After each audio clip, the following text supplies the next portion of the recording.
Vale, la Revolución Rusa. Primero, el periodo prerevolucionario, es decir, de 1861 a 1894. Vamos a dividirlo en 5 partes. Primero, la primera parte, la política interior rusa. En 1861 abole la servidumbre el zar Alejandro II. Esto supone un hito en la historia rusa, pero a la vez tiene consecuencias negativas. La consecuencia directa de esta abolición de la servidumbre es que los campesinos son libres, pero no tienen el poder adquisitivo inmediato de poder comprar las tierras que trabajaban, por lo que tenemos unos campesinos libres pero sin tierras a las que trabajar. En 1881, 20 años después, el zar Alejandro II, apodado el Libertador, el zar Libertador, es asesinado por un ataque terrorista de índole anarquista. Tras el magnicidio, en 1881, sube al trono el zar Alejandro III, el cual tras el magnicidio asume una política más represiva y autoritaria. Y ya después, en 1894, sube al trono el zar Nicolás II. La economía de Rusia. Ahora pasamos al siguiente bloque, a la economía de Rusia. Rusia es un vasto imperio en el cual el 80% de la población es campesina. Y ya. Y después, la sociedad. El 80% de esos campesinos viven en situaciones bastante precarias y son analfabetos. Y además la sociedad es una sociedad bastante jerarquizada. No existe la clase media. En la cultura, Rusia es un vasto imperio multiétnico, son 130 millones de habitantes y tiene una religión cristiana ortodoxa. Y ya por último, la política exterior. Rusia es un vasto imperio, como ya he repetido en varias ocasiones, tiene excedente de materias primas y de recursos, por lo que no tiene necesidad de involucrarse en la carrera colonial de finales del siglo XIX, en las que sí que participan la mayoría de potencias europeas. Pero sí que va a tener dos objetivos principales.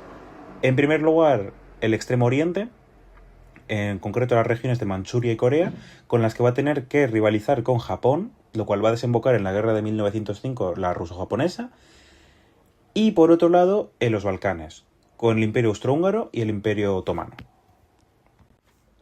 Ahora pasamos ya a la Rusia del zar Nicolás II, que abarca este periodo desde 1894 hasta 1917. Rusia está gobernada por una autocracia zarista. ¿Qué es una autocracia? Es un sistema de gobierno donde el mandatario o líder no tiene límite de poder, tiene un exceso de poder. Y no está limitado ni por el Parlamento, ni por un Parlamento, ni por una Constitución. Entonces, esto quiere decir que Rusia tenía una monarquía absoluta, sin derechos ni libertades para la población. Ahora, en cuanto a la sociedad del Imperio Ruso durante la época de 1894 y 1917. Era una sociedad donde el 80% del campesinado tenía situaciones precarias, estaban en situaciones precarias, es decir, estaban en la miseria prácticamente. Tiene una industrialización tardía, financiada por los franceses, y no existe la clase media. No existe la clase media, por lo cual está bastante jerarquizada. La oposición a este régimen zarista. Tenemos en primer lugar el movimiento cultural La Inteligencia, llevada a cabo por los intelectuales rusos, los cuales están bastante desconectados del pueblo al ser estos analfabetos, y además de vez en cuando actuarían como una organización terrorista para llevar a cabo sus fines. Y después tenemos, y de este movimiento podemos destacar, por ejemplo, a Dostoyevsky.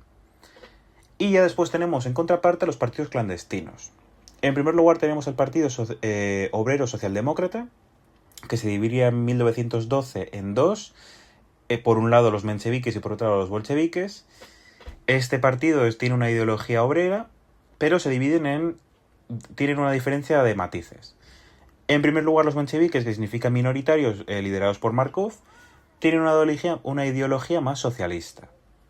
Ellos lo que quieren es una Rusia socialista. Y por otro lado tenemos a los bolcheviques, liderados por Lenin, los cuales tienen una ideología más comunista, tirando a los conocimientos y a las bases comunistas de Karl Marx. Y ellos lo que buscan es instaurar la dictadura del proletariado. Después tenemos al Partido Social Revolucionario, los eseritas, los cuales apoyan sobre todo al campesinado y lo que buscan es el reparto de las tierras y una colectivización agraria. Y ya por último tenemos al Partido Constitucional Democrático, o Cadetes. Es un partido reformista liberal, tiene una base burguesa y lo que buscan es una monarquía parlamentaria al puro estilo de Reino Unido. Vale, y después pasamos a la guerra ruso-japonesa, que abarca de 1904 a 1905. la causa principal de este conflicto es que Rusia y Japón tienen un malentendido a la hora del dominio de los territorios de Manchuria y Corea, en el Extremo Oriente. Por lo que Rusia va a declarar la guerra a Japón y esto va a acabar con la victoria nipona, es decir, con la victoria de Japón. Va a aniquilar a las flotas rusas. Esto va a ser una gran humillación para el Imperio ruso, ya que Japón era una potencia emergente.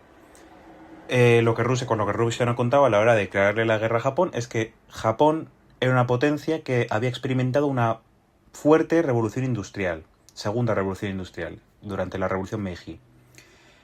Por lo que Japón gana, Rusia pierde, y esto va a generar un descontento social y ya empieza a generarse un poco de odio y rencor hacia el zar y hacia los altos generales del Imperio ruso. El 9 de enero de 1905 se produce el Domingo Sangriento. Masas pacíficas van a protestar frente al Palacio de Invierno del zar. El zar ni siquiera se encontraba dentro de ahí. El rito de las protestas es prácticamente pan, comida, porque las guerras siempre producen escasez. Y el zar decide reprimir las protestas a base de tiroteos, por lo que mata a decenas o cientos de personas. Y esto produce dos cambios importantes. En primer lugar, ya el pueblo ruso no ve al zar como su padrecito, como su padre, como le veían antes. Y en segundo lugar, la sublevación del pueblo. Es decir, el pueblo empieza a alzarse en contra del régimen zarista. ¿Cómo lo van a hacer? Pues mediante manifestaciones y huelgas, las cuales en esta primera instancia van a ser bastante desorganizadas. Además, va a originarse el movimiento sufragista por parte de las mujeres y se va a crear el primer soviet de Petrogrado, liderado por León Trotsky y Lenin también. Ante este descontento social creado en este periodo, el zar Nicolás II va a crear el Manifiesto de Octubre, donde, entre otras reformas liberales, va a crear la Duma, o Parlamento. Esto al final es bien aceptado por los rusos, pero después el zar Nicolás II, poco tiempo después, adopta otra vez pues un tipo de gobierno autoritario y absolutista. La Duma, en teoría, según el Manifiesto de Octubre, iba a ser constituida por representantes que hubiesen sido votados en sufragio, pero al final es el zar Nicolás II quien los designa a punta de dedo y vamos, que no respeta lo que él mismo dijo en el Manifiesto de Octubre, lo que ya va creando un poco de rencor y resentimiento del pueblo ruso, cada vez más y más. Ahora pasamos a la Primera Guerra Mundial, que abarca de 1914 a 1917. El 28 de julio de 1914 se declara la Primera Guerra Mundial oficialmente. Rusia moviliza 15 millones de soldados y de esos 15 millones de soldados, 3 millones resultan o desaparecidos o muertos en batalla y otros 4 gravemente heridos, 4 millones gravemente heridos. Esta situación va a provocar escasez, como ya he dicho antes, y precariedad y miseria entre la población. Se va a provocar un racionamiento de la comida, un sentimiento de oposición a la guerra y precariedad y miseria. Aquí de lo importante es el sentimiento de oposición a la guerra, donde las mujeres van a protestar en contra de esta misma guerra a la que ellos no reconocen como suya. Además, se va a también promulgar ese sentimiento de oposición y de resentimiento y de odio a la familia imperial, a la familia real. En 1915 el zar Nicolás II abandona el Palacio de Invierno para ir al frente a pues un poco a alentar a esos soldados rusos en el frente de batalla y deja a la zarina Alejandra como responsable del imperio. La zarina Alejandra va a poner en puestos de poder a personas cercanas suyas. Esto va a generar descontento tanto como para el pueblo llano, para lo que antes era el pueblo llano, campesinos, trabajadores, como para mismamente los nobles a los que no había favorecido. Además hay que tener en cuenta que la zarina Alejandra era nieta de la reina Victoria de Inglaterra, bueno, del Reino Unido, y del príncipe Alberto de Sajonia-Coburgo y Gotha, que era alemán. Y como la Primera Guerra Mundial fue causada principalmente por el Kaiser Guillermo II alemán, ahí vieron la relación y pues empezaron a tenerle bastante tirria a la zarina Alejandra. Además, la zarina Alejandra, de entre estas personas a las que pone en el poder al místico monje Rasputín, con el contexto de que Rasputín podía curar al hijo al zarevich de su enfermedad. Al final Rasputín es asesinado en 1916 por orden de algunos nobles que temían que Rasputín fuera a desposicionarlos de su posición privilegiada. Vale, ahora la Revolución de Febrero de 1917. La Revolución de Febrero de 1917 tiene 4 principales causas. En primer lugar, el descontento social ante la negativa de abandonar la Primera Guerra Mundial, es decir, Rusia sigue en la Primera Guerra Mundial. En segundo lugar, el hambre y la carestía que asolaban Rusia, la Rusia de aquel entonces. En tercer lugar, unas fuerzas armadas deficientes, sin equipamiento apropiado, campesinos, es decir, los soldados eran los propios campesinos a los que habían cogido el gobierno del zar Nicolás II, y además el resentimiento todavía de haber perdido la guerra contra Japón. Todo esto va a estallar el 23 de febrero de 1917, durante la manifestación por el Día Internacional de la Mujer Trabajadora en Rusia, a la cual se iban a unir campesinos, obreros, para protestar por la carestía y hambre que estaban pasando. A estas manifestaciones se va a unir el ejército y parte del ejército y parte de los soldados. Incluso la Marina de Constant va a matar a sus oficiales para unirse a la revolución. Estas protestas y revoluciones se van a extender por las diferentes ciudades de Rusia, como Moscú o precisamente la capital, Petrogrado. Y el 2 de marzo ya el zar Nicolás II ve que la situación ya es incontrolable. Sus oficiales, él iba en un tren, de hecho, de camino a Rusia, me parece, y decide abdicar. Sus generales le recomiendan abdicar y abdica el 2 de marzo de 1917. Primero lo hace en favor de su hijo, el zarevich, pero por las condiciones de salud de este no pudo, por lo que pasa el relevo, es decir, abdica en favor después del gran duque Miguel, su hermano, quien también rechaza el trono, viendo el descontento social que había en Rusia hacia la familia real. Pasamos ya al fracaso del gobierno provisional. Aquí nace el término de dos poderes o doble poder, porque en Rusia, cuando abdica el zar, se instaura un gobierno provisional liderado por Lvov y también por el socialista moderado Kerensky. El doble poder viene porque en esta época de Rusia hay dos principales organismos de poder. En primer lugar, el gobierno provisional, el cual es oficial, y en segundo lugar, los soviets, el soviet de Petrogrado, que está ya tomando bastante importancia en la Rusia de aquella época, que está conformado por obreros campesinos. Aquí el gobierno comete dos principales errores. Primero, continúa en la Primera Guerra Mundial, decide no salir de la Primera Guerra Mundial y prefiere mantener unas buenas relaciones internacionales con el resto de potencias que mejorar las condiciones que había en su propio país. Es decir, prefiere potenciar la política exterior y descuidar la interior. Y además incorpora a la izquierda moderada, socialistas moderados, socialdemócratas y mencheviques a la política, al gobierno provisional. Esto va a provocar una agitación social bastante fuerte y el gobierno provisional al final se va a enfrentar a, primero, el golpe de estado militar del general Kornilov, quien planeaba implantar una dictadura militar, y el creciente poder, el auge del Soviet de Petrogrado, que está ya empezando a coger bastante importancia dentro de la sociedad rusa. Para este entonces Lenin, que estaba exiliado en Suiza, vuelve a Rusia y expone sus tesis de abril. Y ahora, ¿qué es un soviet? Un soviet es un consejo, una asamblea de obreros, campesinos y o soldados en la que, organizadas entre 1905 y 1917, en la que se va a sentar las bases de el poder popular, el poder del pueblo. Lenin. Lenin viene de una familia de clase media. Su hermano es asesinado en 1887 tras un intento de asesinato al zar Alejandro III. En 1903, tras estar 3 años preso en una prisión en Siberia, decide exiliarse voluntariamente a Suiza, con su mujer, donde va a crear el periódico La Chispa, Iskra.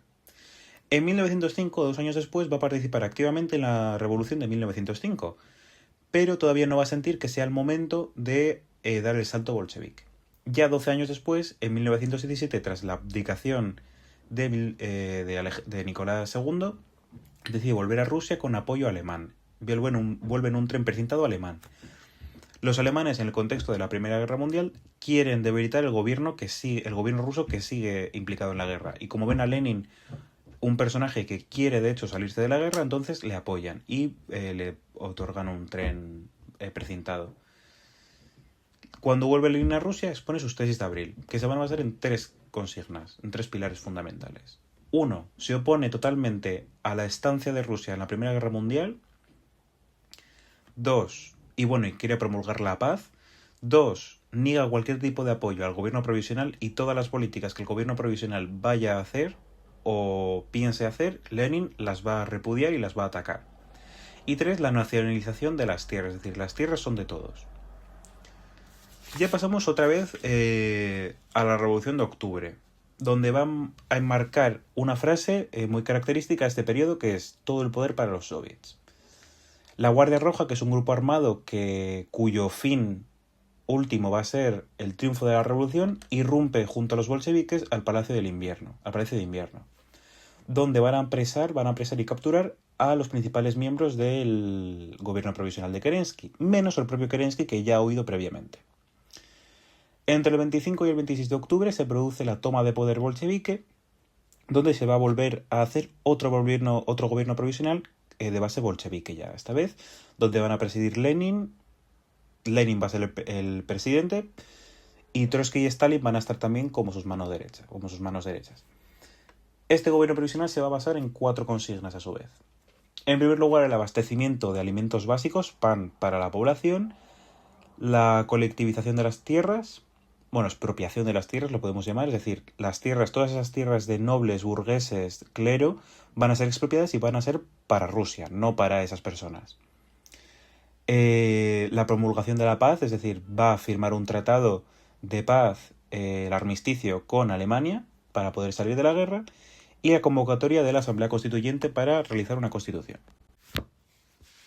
Ahora ya la consolidación de la URSS, de la que todavía no era la URSS, la consolidación de los bolcheviques en Rusia. La revolución de octubre de 1917 concluye con el poder bolchevique. Los bolcheviques, mediante la Asamblea Constituyente, realizan unas elecciones, y las elecciones, los resultados son: un 40% vota al Partido Zarista, es decir, a los socialrevolucionarios, al Partido Social Revolucionario, y un 22,5% vota a los bolcheviques. Los bolcheviques, al ver estas votaciones, pues podemos decir que se enfadan. La Guardia Roja viene y abole la Asamblea Constituyente. Los bolcheviques pasan de llamarse bolcheviques a Partido Comunista. Y también redactan la Constitución de 1918, que va a suponer que Rusia sea el primer estado socialista del mundo, que sea un régimen republicano, que el Consejo Soviético tenga todo el poder y que solo los hombres y mujeres con un trabajo productivo puedan votar. Y eso pasamos a la Revolución Rusa, de la parte del armisticio. León Trotsky, como comisario de Asuntos Exteriores, empieza las negociaciones de paz con Alemania, y el 3 de marzo de 1918 se oficializa el Tratado de Brest-Litovsk, que supone la pérdida de pérdidas territoriales de los territorios de Polonia, Estonia, Letonia, Lituania, Finlandia y Ucrania, y pérdidas económicas son 3 millones de marcos. Son unas condiciones bastante duras, pero Lenin las acepta porque dice que son necesarias para la paz de Rusia, de la Rusia interna.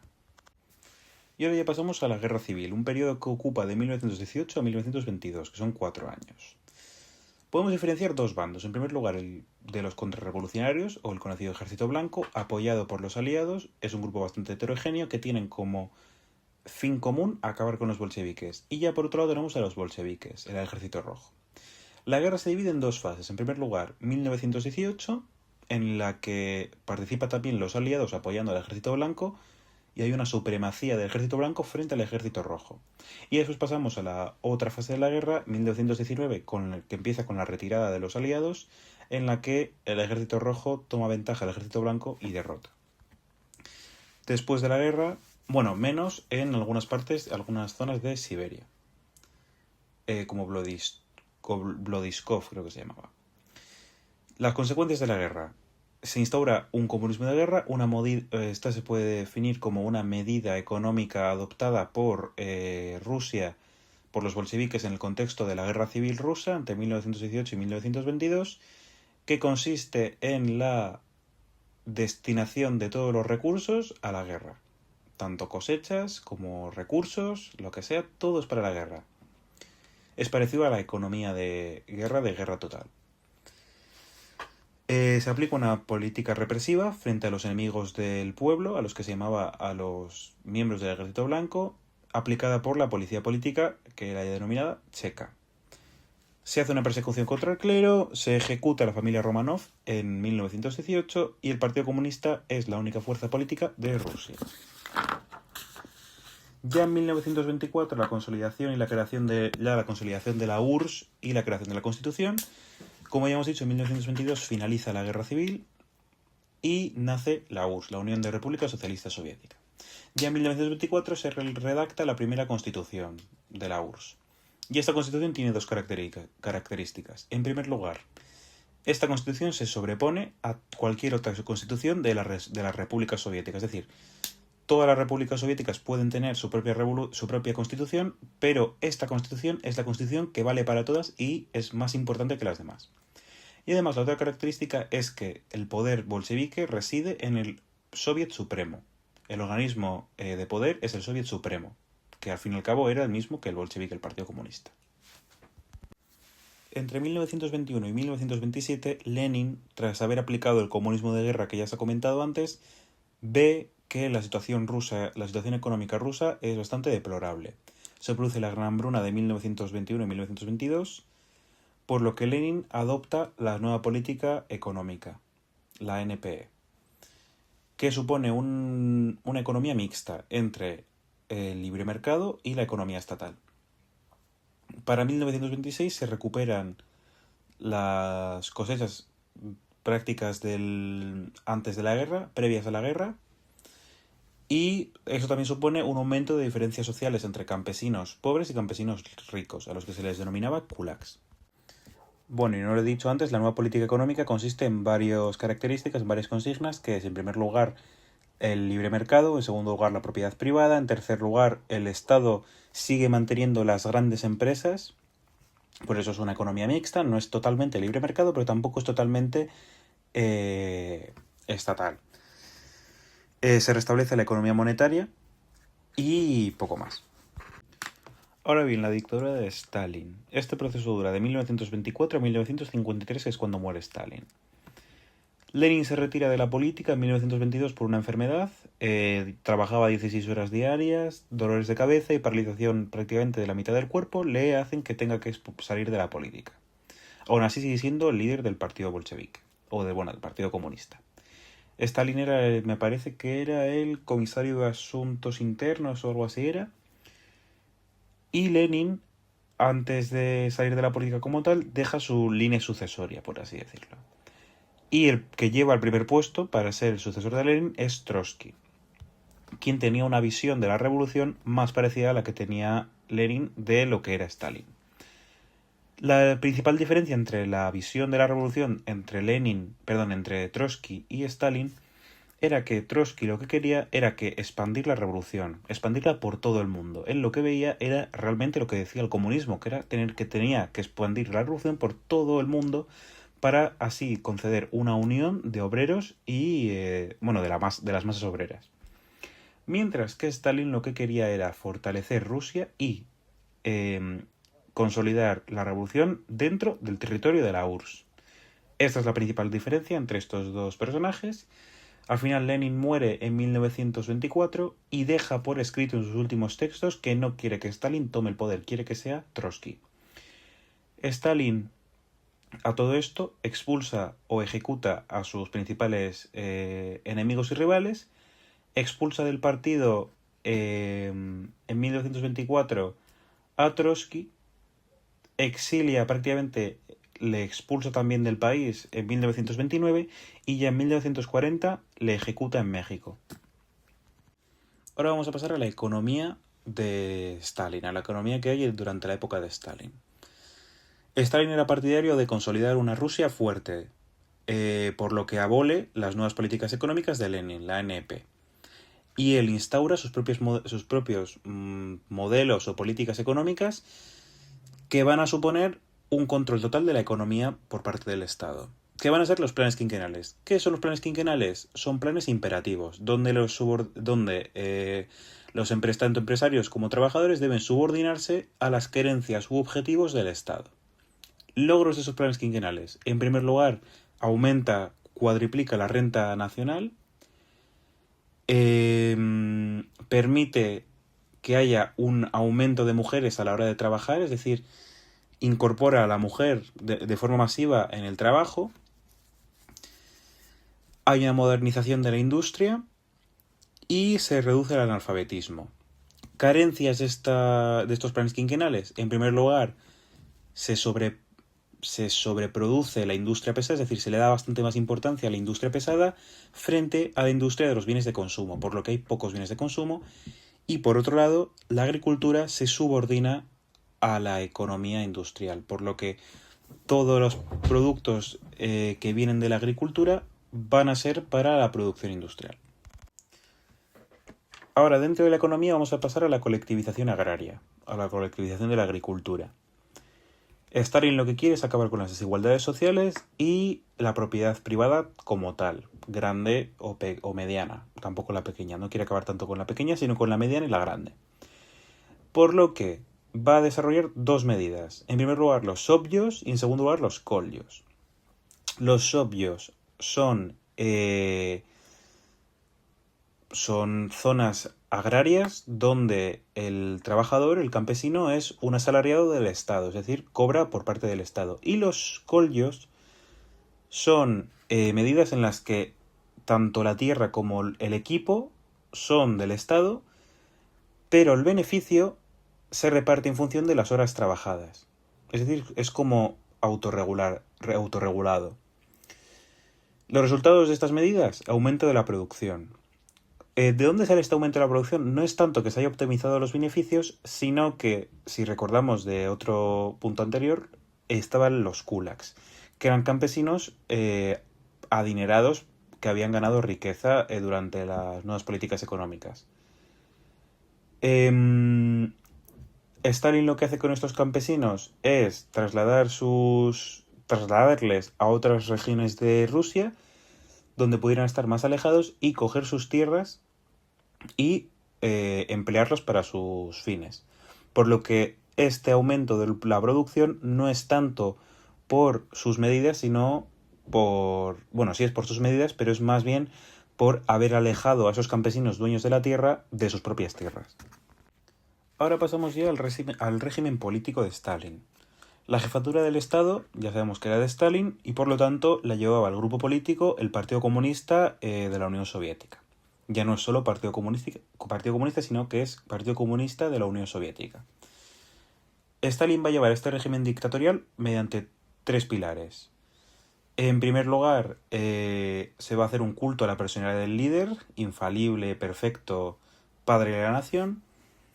Va a haber una intensa propaganda y ya después va a haber una gran política represiva brutal en contra de toda disidencia, la cual va a llevar mediante tres instrumentos. En primer lugar, la creación de la policía política, la NKVD.